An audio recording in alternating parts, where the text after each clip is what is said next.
kukubalika na jamii. Ina maana jamii inatakiwa kumpa approve ya kwamba yeye anafahamika. Lakini sasa uhalisia wa dunia ni kwamba dunia haikitambui hicho kitu na inamtazama mtu mmoja mmoja.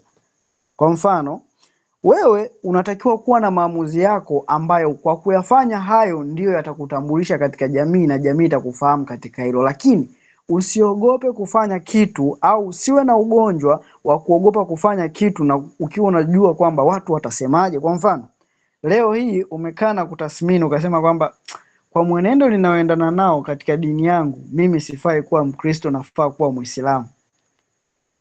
Hicho ni kitu ambacho wewe mwenyewe umekiona, lakini jamii inayokuzunguka haijalitambua hilo, kwa sababu wewe una fakta zako mwenyewe zilizokusababisha uchukue hayo maamuzi. Sasa wengi tunachokikosea ni kwamba hivi dunia itanionaje nilikuwa Mkristo na nakuwa Muislamu?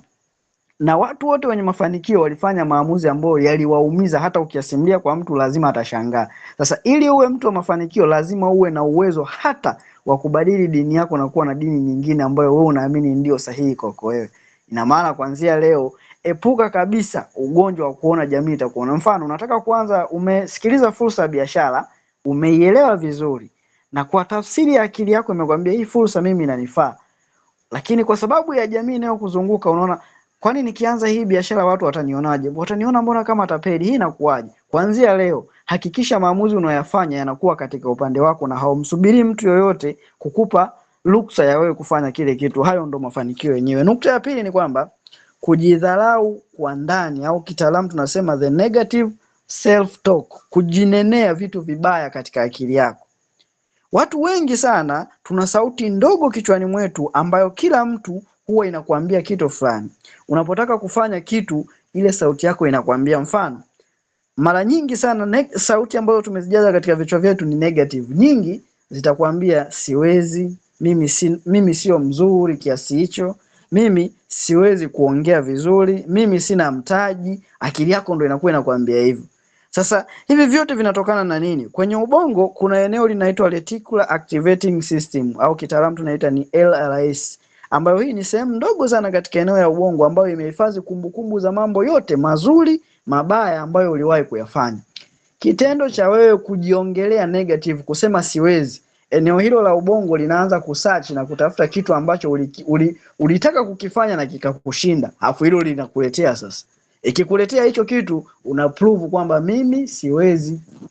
Kwa kuanzia leo hakikisha wewe unaongelea positive, unaongelea possibility. Hakikisha yote unayokuwa unajinenea katika positive way. Ndio maana katika mantra ya timu yetu tunasema mimi ni mshindi, mimi ninaweza, mimi sitokata tamaa. Maana yake kwenye ubongo wetu tukisearch sasa, matukio yatakayokuwa yanatuonyesha ni matukio ambayo kwamba mimi sikukata tamaa ndio maana nilianza biashara, mimi ni mshindi ndio maana nimetoka stage 1 kwenda stage 2, mimi ninaweza maana yake nilichukua uamuzi na kuanza biashara.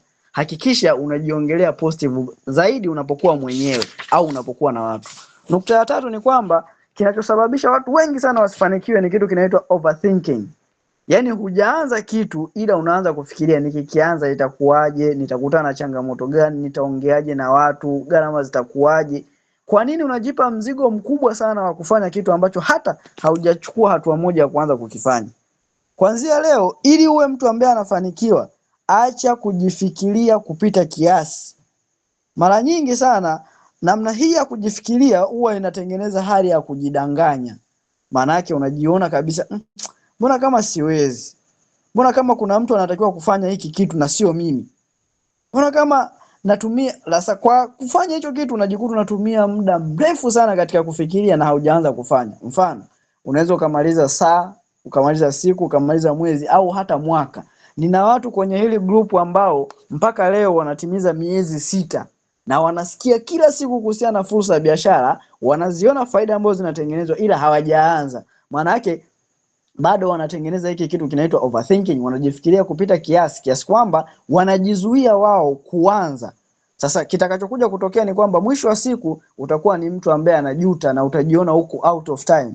Wale ambao walishirikishwa fursa ya biashara siku moja, mimi na wao, leo wakiniangalia mambo ambayo nimeyafanya katika biashara, wanajiona kabisa nina uwanja mkubwa wa kufanya.